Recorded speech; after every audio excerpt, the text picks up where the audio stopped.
Over the last 3 months, we've got 50K in cash collected. Allahumma barik in the business. And it's honestly thanks to these 5 principles that I'm going to be sharing with you today. Obviously, I think you can only see the top 3. And if this is you, that I'm about to describe here, so your current situation is that for your business, you've already booked calls before, right? But you've got no real results, meaning you've either had free trial clients or low paying clients. You've got pressure, whether that be financial pressure, marital pressure, or family pressure. You know what to do, but not how to do it very well, right? So you know what to do, but not how to do it. You use content in your business. This is the key one because I'm going to be showing you a big content system as well. So your desired situation, inshallah, is to have content that is fun and easy to make and that makes you money. You have qualified meetings coming in every day from people that have the money to buy your service and coaching and people who are committed to you. And then also, the bottom, you can't see it here, but no financial stress. Right? So if that's your dream outcome, then again, keep watching, inshallah. I'll show you how to fix all of that stuff. So the main thing, inshallah, I'll be showing you, the first thing to start off with, is a real question that I think Alex Hormozy and Dan Kennedy have made me think about a lot, which is who are you selling to? Because a lot of the issues I see is people literally just pick niches that are broke, niches that don't want their solution really, and also niches that aren't committed to the transformation. So the backbone of your business is based on 2 questions. Who am I selling to and what am I selling them? And inshallah, on the part of the board that I've just wiped out is where you're going to get the key points. So if you were to just watch the entire video, inshallah, by the end of the video, you're going to have the exact 6 key points that I will be using and applying today to make my business, well, make me a lot more money using content. So let's start off with the 2 key questions. You have who you're selling to and then what you're selling them. The 2 things I like to ask myself when it comes to who is I generally need to understand, do these people, one, have the money for me to solve their problems? And this is the thing, like depending on your niche, they generally might not have money. For example, the gym space, most gym owners are broke. Or the restaurant space, most restaurant owners are broke. Most beginning entrepreneurs are broke. Most teenagers are broke. Like when you pick your niche, don't pick a niche that is broke. Because if you pick a niche that is broke, no matter how much you charge, even if it's like $100 per month, they will struggle to afford it. And you don't want to sell to poor people. Generally, you don't want to sell to them because you yourself can't charge big numbers. And if you can't charge big numbers, you can't make a good service. There's only a limited amount of resources that you can give. And to get better resources, you have to have the money to access them, right? Which is why you can charge higher for your clients. So the first thing I look for is, do they have money, right? And if this upsets you, like, well, Fedi, actually, I'm really passionate about this niche. Cool. You're just not going to be able to make a lot of money. Deal with it, right? And the next thing I would look for is, are these people actually in pain? And the reason I want them to be in pain is because if they're in pain, then I can build a solution around that. So the first thing to ask yourself is, who do I want to sell to? Do they have money to buy my solution? And are they in pain? These are really super basic questions, but they're really important to get them right. Because the next thing we'll be doing around the who is trying to figure out the specifics. Because this is the structure of the offer we're going to go for. Who are we selling to? What are we selling them? How are we going to deliver our promise? And then what's our guarantee, inshallah. Right? And I've made a video on offers before, so I'll try and link it somewhere in the video itself. But when we come to the who, we want it to be specific because our whole content is going to be made for the person that we're advertising to, that we're selling to. For example, you're not going to make self-improvement content if you're making business content because the people you're going to attract on self-improvement, not all of them are going to want to start a business. Okay? So you have to be specific on the who because your content needs to be specific. If your content isn't specific, it's not going to do well. I, to be honest, kick myself sometimes on making quote unquote like viral Islamic videos because 90% of the people watching it aren't the people who I sell to. So I don't want them to be watching my video, to be honest with you. I don't. It doesn't help me in any way. I don't want to make money from YouTube revenue, right? And I'm sure you don't want to make money from YouTube revenue either. You want to make money charging high ticket for your business. So in terms of the who, you need it to be specific in more than just one way.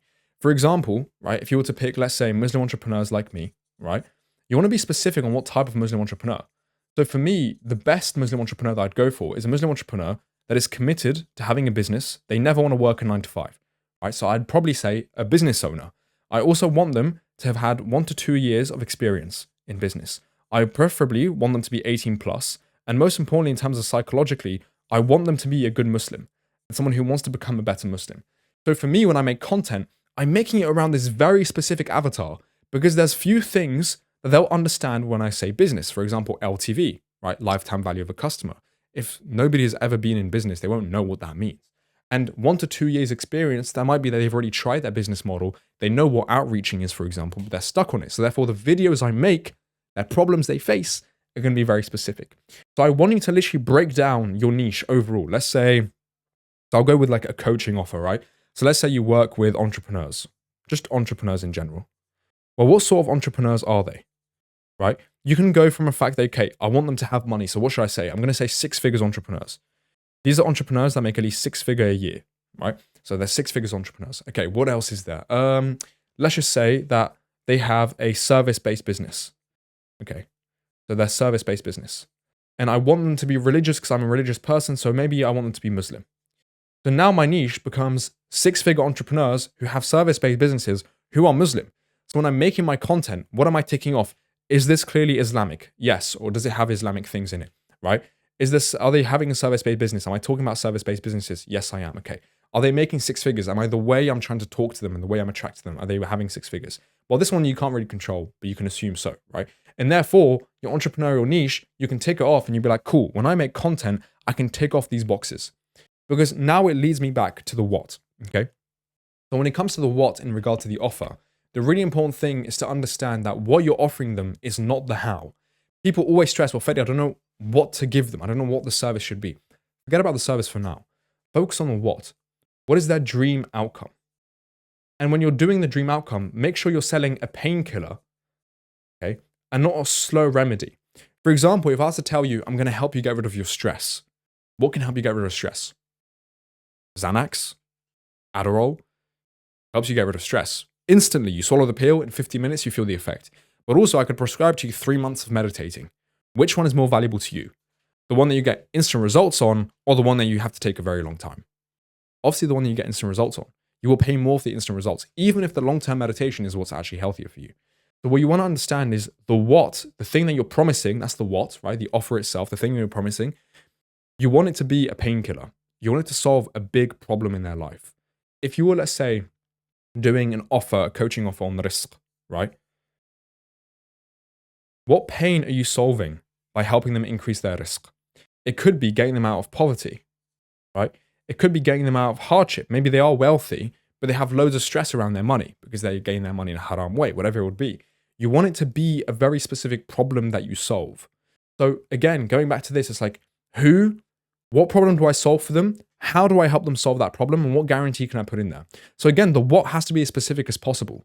For example, I'm going to help you make, let's say, $2,000 per year, right? If you're working with 6-figure entrepreneurs, I'm going to help you make $2,000 per year rather than $100,000 per year. How am I going to do that? I'm going to show you how to unlock your limitless rizq. That's the how. The guarantee, if you don't make 200 an extra 100,000 per year in the next 6 months, I'll refund you every penny. Now you've got an irresistible offer. And the offer is the backbone of your business. Every piece of content that you make, everything you do when you're charging higher ticket, the people you're going to attract is based on your offer and how you position your offer.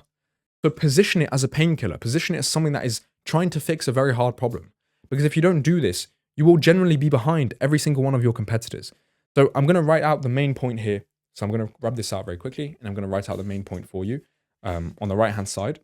So what you want to do is make sure everything you say and everything you do is for a specific person.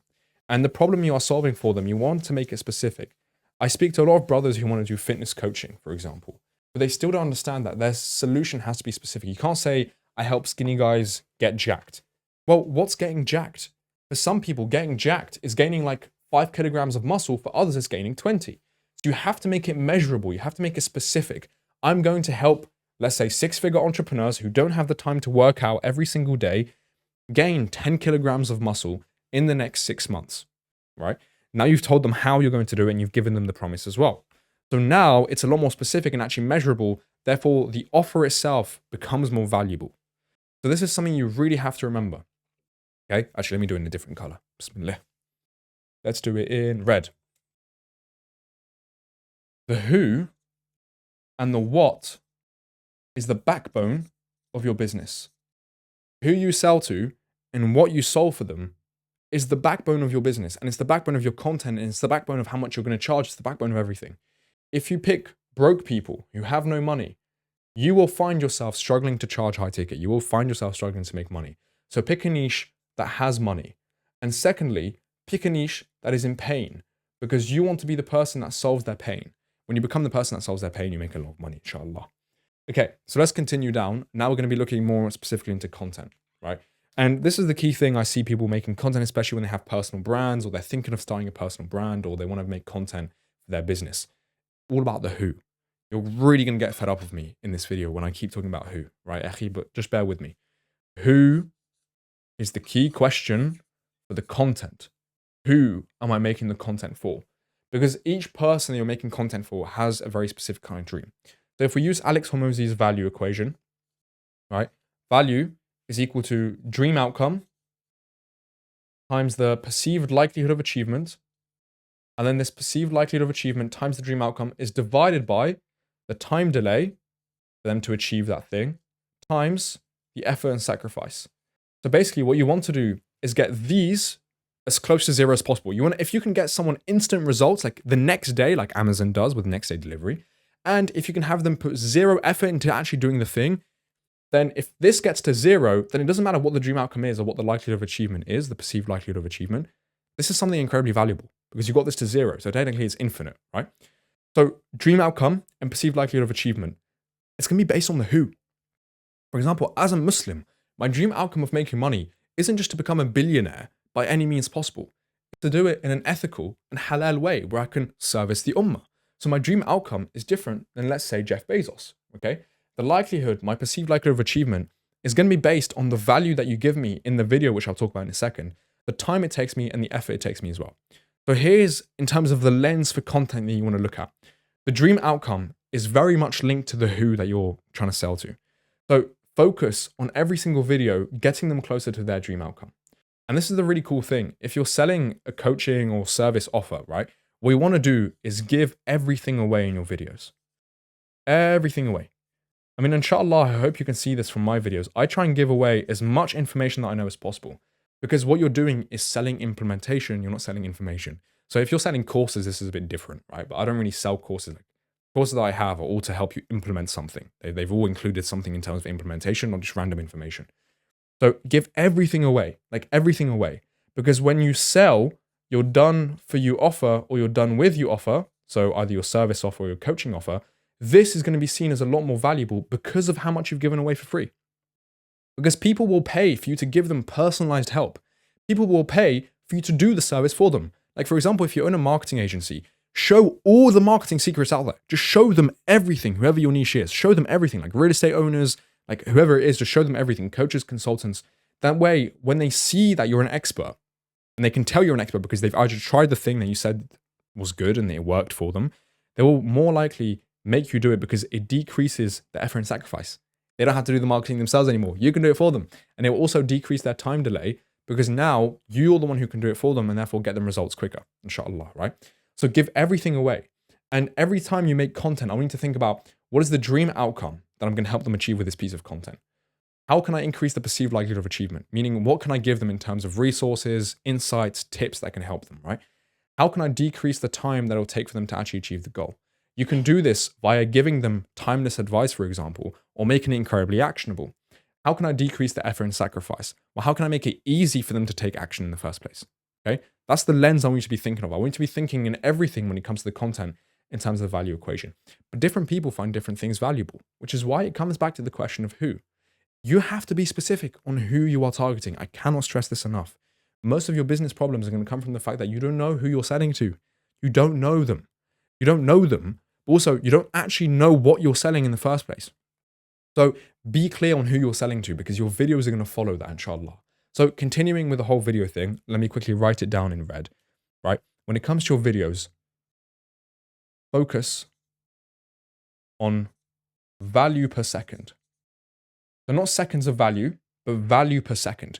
For example, if you were to make a 5-minute video, you gave 100 unique tips, let's say 5-minute video, and you gave 100 unique tips, this video is a lot more valuable than the 50-minute video that has 10 unique tips. It's not about seconds of value, it's about the value per second. That's the way you want to think about it. You want to see how much information you can put into one video, how much unique insights you can put into one video to make it as valuable as possible for the people. And sometimes it is going to be an hour video where you're talking loads and you're trying to give as much valuable as possible. But you want to make sure every second that you speak, you're giving something of value, a unique insight perhaps. Like inshallah, I'm trying to do with this video, right? And when it comes to actually making content, remember one of the goals that we had was to make content easy for your business and making it fun. One of the things you can do is modeling what works, which if you notice in my videos, this is actually what I do, right? A lot of ideas that I come up with are unique, but the way I copy the title and thumbnail is not unique at all. Shocker. Right? You can cancel me if you want for that. I don't really care. But point is, you can do this with all types of content. Just model what works, because I'm not putting millions of dollars of resources into finding out what works on YouTube or what doesn't work. But I know, for example, Alex Hormozi is. So if I want to find out what works and what doesn't work, I'm going to base what I want to do based on people that have put the money, put the resources to find out what works and what doesn't work. There's 3 things I would copy if I were you. When I say copy, I hope it doesn't make you uncomfortable, because understand that nothing's actually original, right? You're probably not the first person to ever think of an idea. Somebody's thought it before you. They've either not taken action upon it, and therefore you never saw it, or they have taken action upon it, and you just don't realize that you actually copied them in the first place, right? Nothing is original. We've had trillions of people live before us. Trillions. So don't think you're actually maybe not trillions, but tens and hundreds of billions of people. So don't think you're original. Don't think your idea is unique. Don't think you're unique, because you're probably not. And that's okay. It means you can just model what works and put your ego aside. So here's what I would do. I would look at the thumbnail, right? And this is based on your 10 competitors. You're going to have 10 competitors that you're going to research. They're going to be direct competitors, meaning this is someone that sells to your audience that you're looking for, and they sell the same thing as you.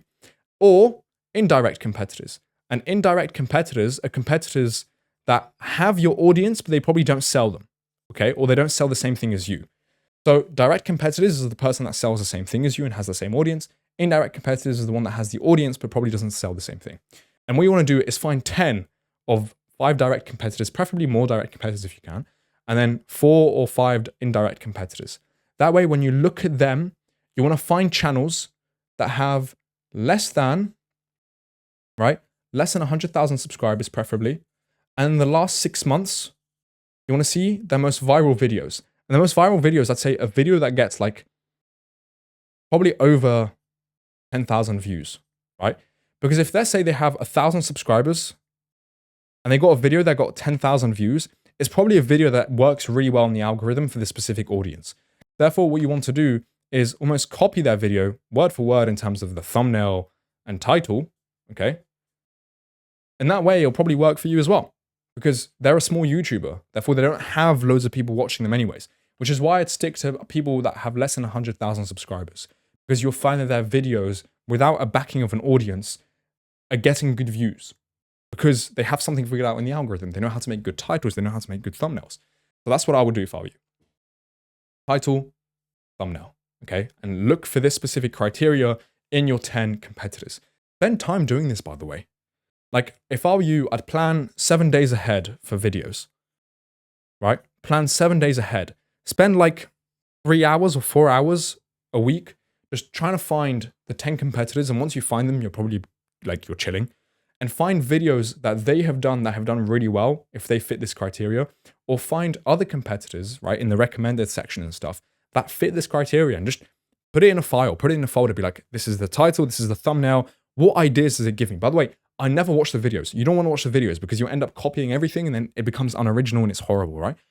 You want to just look at the thumbnail, look at the title, see if you can make it basically the exact same, and then make the video yourself. Make it your own idea. This is what I do, by the way, as well. Like, if you want to look at my most popular videos, they're all videos I find from someone else, and I just make it my own, right? Because it's my idea, just their title, their thumbnail. That's what you want to do. And you want to do this, like I said, for 7 days. You just want to maybe spend a week generally like doing as much research as you can so you can saturate your subconscious mind with the ideas that your direct competitors and indirect competitors are using. And when it comes to this as well, you can do this with short form content, by the way. When it comes to the hook itself, right? Going back to what modeling what works. When it comes to the hook itself, you want to use the PPP framework. So this is what Alex Hormozi found in terms of the best content, right? The best hooks for content, specifically for business and educational content, right? So this doesn't work for like entertainment content. But I assume obviously you're making educational content because this is business content in general, right? This is for your business.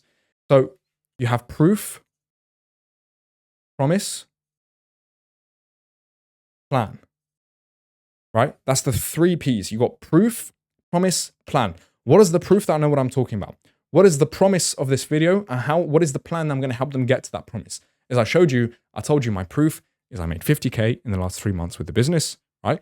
Alhamdulillah, Allahumma barik. And then the structure, right? The plan. So I said the plan next in terms of what's going to happen. And my promise was that you're going to get to the desired situation I was telling you about.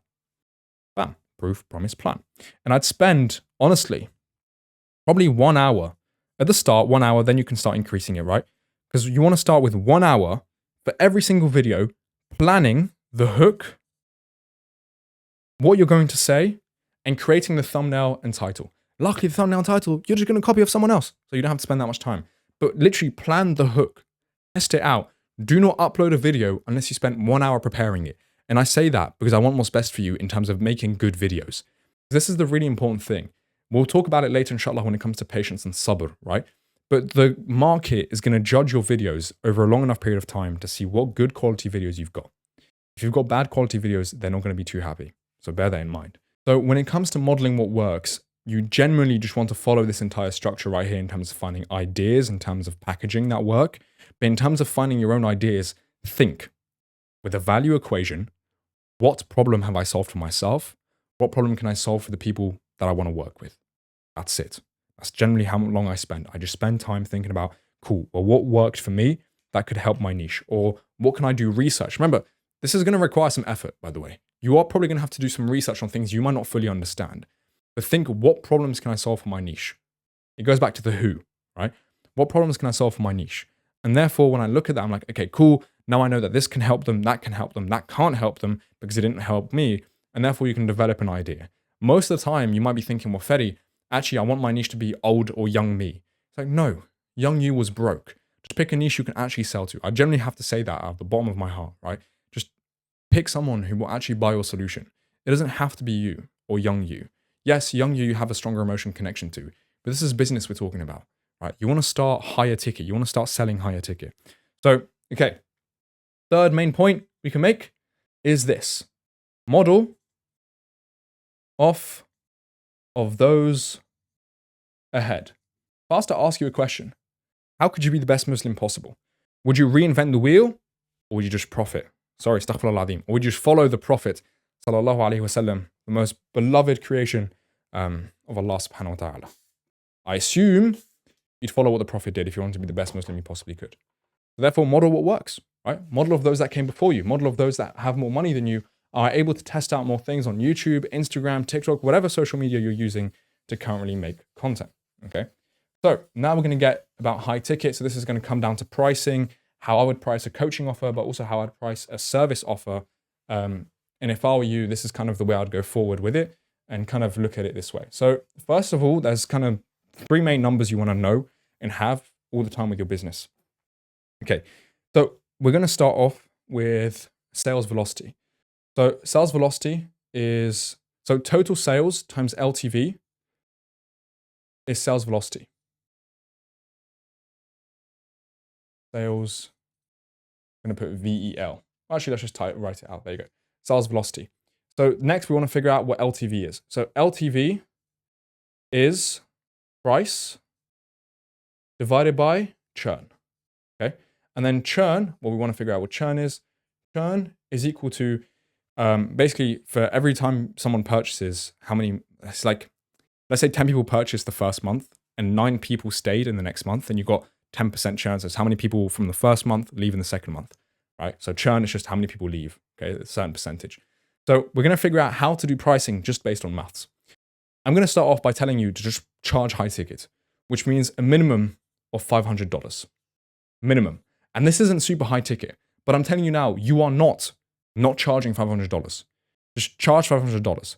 Whether it be as a setup fee, whether it be as kind of a coaching for 3 months, 2 months, however long you decide, just charge $500 minimum. Because when you do this, you can do the big head, long tail model, okay?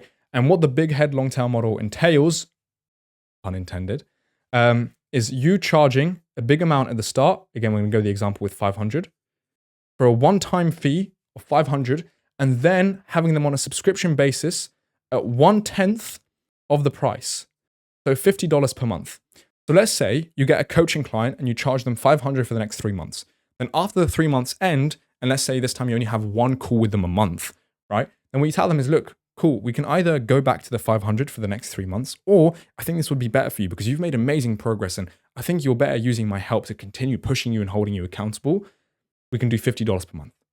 In that way, you have a way to keep churn low because once they've paid that initial 500, they don't mind paying that 50 because they've paid the 500 already. So this is going to seem like a bargain to them, right? So therefore, you get money upfront and then you can have a back end where churn is probably going to be very, very low, very, very low. I can tell you now with the prices, and this is going to get mathematical, right? I can tell you now with my price, when I was charging $100 per month for my coaching, okay, $100 per month, I think I had around 20% churn, right? Which was not that good, to be honest with you. I could have done a lot to fix that, but I had 20% churn. So what could I have done to make the churn better? We can talk about that maybe later. Maybe I'll make a separate video on that actually, because this isn't a video on churn. But 20% churn. So if we were to go to my LTV, right? LTV is equal to price, which is $100 per month, divided by 0.2, which means it's times by 5, which is equal to $500. Okay? So I could have literally just charged them $500 up front because either way, the average LTV of a customer is $500, right? But let's say instead of just charging them $100 every single month where their LTV is 500, I instead did the big head long tail model. So I'd get 500 up front, meaning I'd already meet the LTV. So I'd literally have less of a headache in terms of trying to keep them on board, and I'd already meet the LTV. Next, I'll also have the 50 per month. So because it's half, let's just imagine churn decreases by half, right? Therefore, I've got $50 divided by 0.1, which we times it by 10, which would equal to $500. So now I take $500 up front and $50 per month at 10% churn, meaning at the end of the whole thing, I've got $1,000. Meaning I've doubled my lifetime value of the customer. I've doubled the lifetime value of my customer. Doubled it. Which, let's look at it from a sales velocity over here, right? How much money I'd make in total. Let's say I got 5 sales a month, right? So I do 5 times 1,000, so 5 times 1,000, which is equal to $5,000. Therefore, with this model right here, my sales velocity is $5,000 per month. This is the maximum I'm going to reach. I have to either increase my LTV or increase the total sales I'm making, right? But this is the maximum I'm going to reach, $5,000, okay? Next, I'd look at the other model right here. So total times LTV. So total, so it's going to be 5, let's say again. It's literally half of that. $2,500 a month. My goodness. By charging high tickets and using the big head long tail model, I have literally doubled the amount of money I will be making. Doubled. And I've decreased churn. And I'm working with better people. And look, this is just me trying to convince you to do this big head long tail model. But let's go back to pricing in terms of what do we decide our pricing to be? You just do this maths, by the way. I'm not going to keep doing this maths again and again and again. And we'll have like a 2-hour video of me doing maths. But I'm going to convince you to keep doubling your price as well and showing you some maths around this. So, bismillah, let's go a bit deeper into this. As you can tell, I love things when it comes to pricing and how much to charge. Because what me and Mohammed, my business partner, found was that when we literally went from charging $100 per month for our thing for like the OGs, and that was kind of a reward for the early birds. And then we started charging $150 per month, and then we kept increasing the price. The people that paid in full, meaning they either paid $1,000 in full or $2,000 in full, not only did it mean churn decreased by like, we had like 30% churn, and then churn decreased to like 10%, right? And now it's decreasing even less. Alhamdulillah, ya Rabbil Alameen. So for us, it was clearly that price had a big aspect to it when it came to decreasing churn overall, because generally when you increase your price, you do decrease churn. But it also means when we don't bill them monthly, when it's a one-time payment, people are less likely to churn and they're more committed and they pay more money, woo, right? Big win. And that all comes from the who, by the way, it all comes from the who. So this is what I would have done if I started again on a coaching offer and a service-based offer as well. So this is what I would do. I'd start off with $500. One-time payment, and I'm going to say this is for 3 months of coaching or 3 months for a service, right? Just start this off. I know like if it's a service-based business, this might seem very, very low, but just bear with me. Next, what I would do is I'd get 5 clients on this price, right? So I'd be making $2,500 in the first month. So I would work with them for 3 months, okay? But it's not like I wouldn't try and get clients again. Once I've ticked off my first 5 clients, what I would do is double my price, $1,000. Okay. And now, again, for 3 months, I work with them. I try and get 5 clients. Okay. And then once I've done that, I'm going to double my price again to $2,000. Again, for 3 months. And I try to get 5 clients. This is what I would do. I would keep doubling my price. And maybe once I get to $4,000, I find myself struggling to close people. And I just can't hit that 5 client mark. Maybe I get 1 or 2 clients, right? And this is where the sales velocity comes in. Right? It's like, let's do some maths really quickly about it to see LTV and everything like that, okay? So let's say with 500 a month, and then this is going to be, 500, and then it becomes 50 a month with a big head, long tail model afterwards. Actually, we're not going to include that straight away, right? Let's just keep it like this. So let's say with this one, you closed, let's say 50% of deals, right? I assume you're attracting the right who, right? This is me assuming you've done this step and attracted the right who. Next, with 1,000, it's 40% conversion rate, okay? With 2,000, it's 20% conversion rate. And then with 4,000, it's 5% conversion rate. Let's do some maths to see which ones would actually be making you more money just by going with this, imagining this is the LTV of a client and they just cancel afterwards, right? And let's see the sales velocity for each one. So 5 clients is what we're going to assume. Well, actually, we're going to assume how much effort it took you to get closers. So let's say you got 10 meetings, right? So 10 calls booked, 10 meetings, 10 sales calls. So for this one, 50% close, meaning you made $2,500, okay? This one, 40%. So this one you made $4,000. Oh, very nice. This one, 20%, meaning you made, oh my goodness. So 20%, so divided by 5. Why am I trying to do maths for that? That's $4,000. There you go, $4,000. And this one, 5%. My goodness, that is absolutely terrible. Let's see. So that's going to be, oh, well, technically you didn't close a single person. So let's just imagine you had to take 20 calls to get the one person. So it's just going to be $4,000 again, but you had to take 20 calls in total to close that one person, right? 20 calls. There you go. So when you look at it this way, which one is going to be the most attractive to you, right? Which one is going to be the most attractive to you? It's probably going to be the 1,000 or maybe the 2,000 because your conversion rate is half, but you're doubling the price. You're going to make the same amount of money. So it just comes down to you take less calls and you close more people on this deal. But maybe the people you work with on the 2,000 are much, much more committed. Therefore, the price they'll probably pick is 2,000. You just do maths to decide what price you want to pick, by the way. And this is what I would do. I would go through this entire process of doubling my price and seeing which one sticks the best in terms of my conversion rates, right? And to be honest, you're probably going to have some limiting beliefs about increasing your price. So I wouldn't actually take the conversion rates at face value because you probably pull back your punches. You're just going to have to be honest with yourself. Are you pitching? Are you following the same script as you did when you're doing 500 as you did when you're doing 4,000? You're probably going to have some limiting beliefs. I'm just saying, okay? So this is the way I would tackle the whole business, genuinely.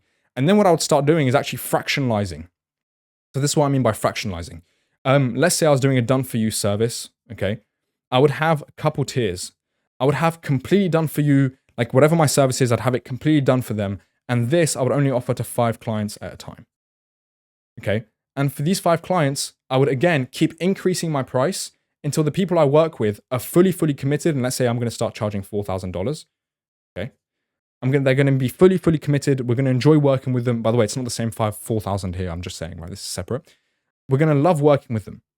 And then once I have those 5 clients and I keep them, what I'm going to do is build almost like a waiting list, right? Of clients that I don't actually do a done for you service. I do a done with you consulting, okay? So I consult on their ads. I consult on whatever they're doing. And I would take clients on a 1-to-3 basis, meaning I don't work one-on-one with them. It's 1-to-3, okay? Or you can do one-on-one as well and charge a bit higher. So for example, you might do $1,000, but I would do 1-to-3 for $1,000 for each person. That's it. For 3 months consulting. Therefore, just to do consulting, I'd have 1-on-3, make sure it's the same niche and everything, right? And therefore, you almost have kind of like a mini mastermind thing where I do this. And then therefore, for those 1-on-3 or even the 1-on-1 clients, right, in terms of consulting, I would try and get them do my done for you service because of how impressed they're going to be by my done with you consulting. This is literally like charge high ticket is what I'm trying to tell you. Charge high tickets so you can attract the right people. Because if you charge low ticket, if you don't charge a lot of money, you're going to be attracting people that aren't going to pay you a lot of money. Generally, they're not going to value it as much either. So just charge high ticket. Like mathematically, there is literally no reason for you to be charging low ticket. Let's say you were charging $100 per month. I literally just showed you by charging $100 per month how your LTV is just lower. So you make less money. Even if you were to close more people per customer, you make less money. So there's literally no logical reason for you to do it. It's just an emotional reason with your limiting beliefs, you thinking you're not good enough to charge a lot of money, right? Which is something you're going to have to rewire in your brain because it's not about being good enough. It's not about being perfect. It's about being good enough. Am I good enough for that money? No. Then how can you become good enough for that money? Right? Think about it that way. How can I become good enough? So charge high ticket. That's literally the only thing I'm going to put here. Charge high ticket, meaning you're going to charge a minimum, right? A minimum of $500. Minimum of $500. There you go. No less than $500 as a one-time payment at least. Setup fee for 3 months coaching, whatever it is specifically. All right, alhamdulillah, last but not least, in regards to sabr. So a principle we need to understand that Allah has told us many, many times, and I filmed this video again because my audio cut out and there was a bunch of other problems, but basically, Aisha radiallahu anha, she had her name ran through the mud, even though she's literally the mother of the mu'mineen. And she was basically said, people whispered about her. They were spreading horrible rumors for the fact that she was unloyal to the Prophet sallallahu alaihi wasallam, right? And long story short, she shut herself away. She lived with her mother. She didn't even see the Prophet. She didn't even see her dad, right? She shut herself away with her mother until the ayat were revealed to Rasul sallallahu alaihi wasallam to prove her innocence. And subhanallah, when her mum came to her, she was like, Aisha, look, these ayat came down to the Prophet. They prove that you're innocent. You should go thank the Prophet. She was like, why should I thank the Prophet? Huh? It's Allah that brought down the ayat. Why should I thank the Prophet? Allah proved my innocence, not the Prophet sallallahu alaihi wasallam. Okay. So the point is, she had her name ran through the mud completely. But what did she have? Radiallahu anha. She's an amazing person to study, by the way. She had sabr. Justice, meaning what you deserve, comes through sabr. If you feel like right now you are trying really hard and you're not getting what you deserve, the answer to your problem is sabr. You don't reflect and be like, the world is unjust. This is a horrible world. I've been such a good Muslim for so long and I've been trying my best in business and I haven't made any money. Sabr is the key. Sabr is your answer. How long do you have to wait? I can't tell you that. Right?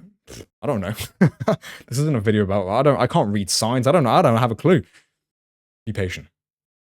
Be patient because the most important thing you can do is wait. And I'm going to go down the business sense as well on this, but I want you to understand this ayah from Ali Imran. Let me see if I can get it up. Bismillahirrahmanirrahim. Ya ayyuha alladhina amanu asbiru wa sabiru wa rabitu wattaqullaha la'allakum tuflihun. So basically, endure, right? Persevere, be patient, right? And it says, it's translated as stand on guard, but you can see stand on guard as being salat, like you're standing on guard in front of Allah. And be mindful of Allah subhanahu wa ta'ala, right? Taqullah. So you may be successful, because if you want to be successful, you need to persevere. You need to be patient. Sabr doesn't just mean patience, by the way. Like, it's not just idleness. It's not just standing still and being like, when is this going to happen? Sabr is you persevering, let's say, to push the boulder down the hill. It's you persevering with the action that you're taking, you continuing to take action. And from a business, like nahiyat al-khidmah, right? Nahiyat al-business, it's like you will be judged by the marketplace. The marketplace comes in and weighs the value of different companies and different people. And over a long enough period of time, it will weigh you based on the value you've provided for a long period of time. Sometimes, this happens in stocks, by the way, loads in terms of trading and everything like that, like in the stock market. Sometimes there's a company that comes in, the stock gets really highly valued, like incredibly highly valued. People are like, wow, this stock's amazing. And then it crashes. And the company goes bankrupt. That's because over a long enough period of time, the company didn't provide value. It wasn't, let's say, a real company for the sake of this argument, right? But if you persevere, make good content every single day, and over a long enough period of time, and the way, by the way, Tim Ferriss, who's an amazing entrepreneur, explained this, is that you make evergreen content that can stand on its own 2 feet. Meaning if that person were to watch that video, they'd be like, this video is amazing and I can come back to it and watch it again and again and again. You want your content to be genuinely valuable and helpful to people. Because over a long enough period of time, for me, it was around 8 months into YouTube. Allahu A'lam when it might be for you. I can't tell you it's going to take a year. I can't tell you it's going to take 3 years, 6 months, whatever it do. Obviously, I didn't model what works, by the way. Like, if you model what works, you will get success a lot quicker than I did. I promise you now. Yeah, you will be successful a lot quicker than I did in terms of content and everything like that for your business.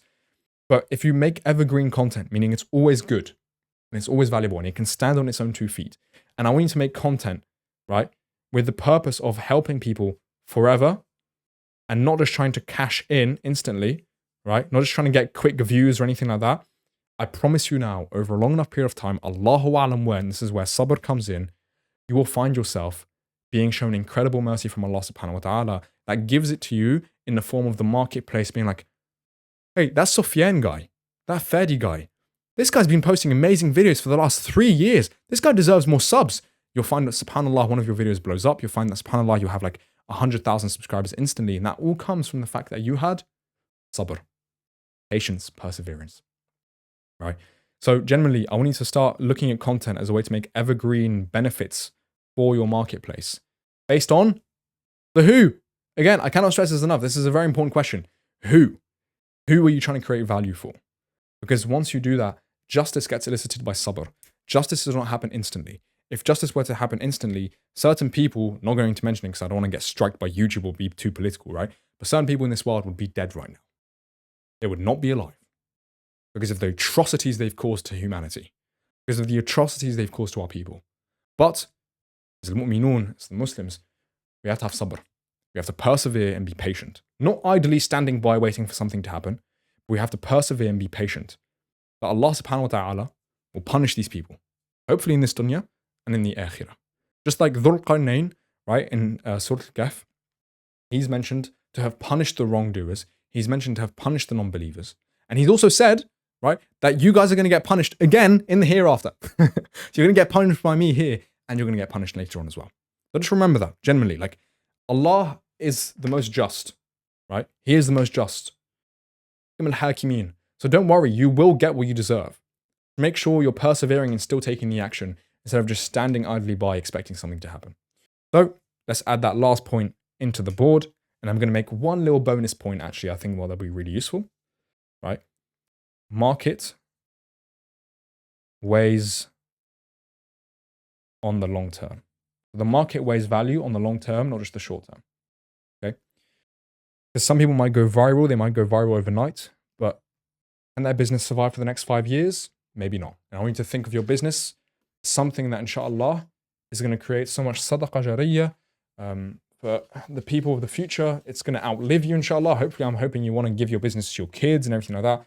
Not just to make quick money and then make 10K per month, go to Dubai and then never help anyone again in your life. That would be a horrible, horrible way to look at business. Although 10K per month is really not a lot.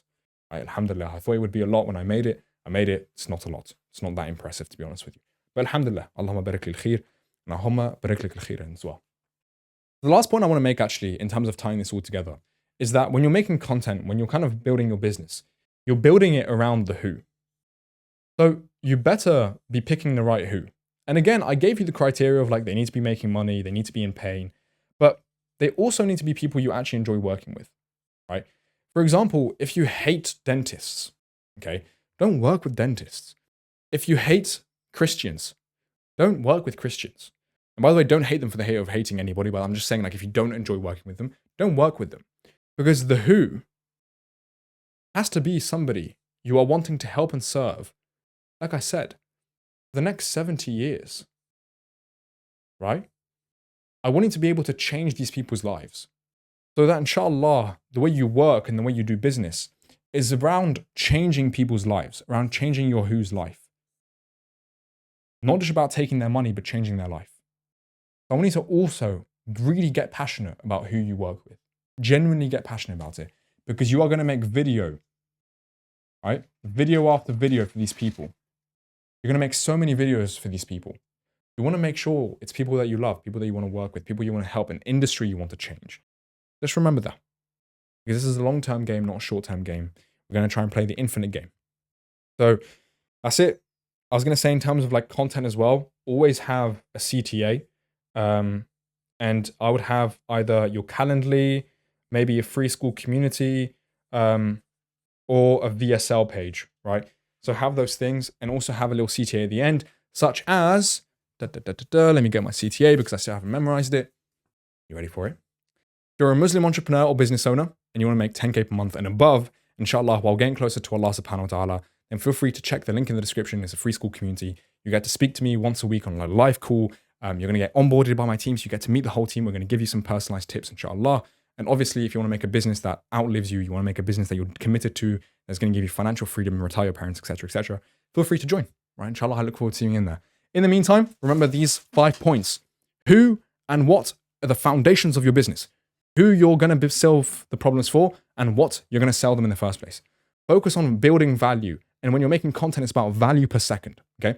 Model off of those who are ahead of you. Model off those, as I gave you the little criteria, you can go back to it and watch it.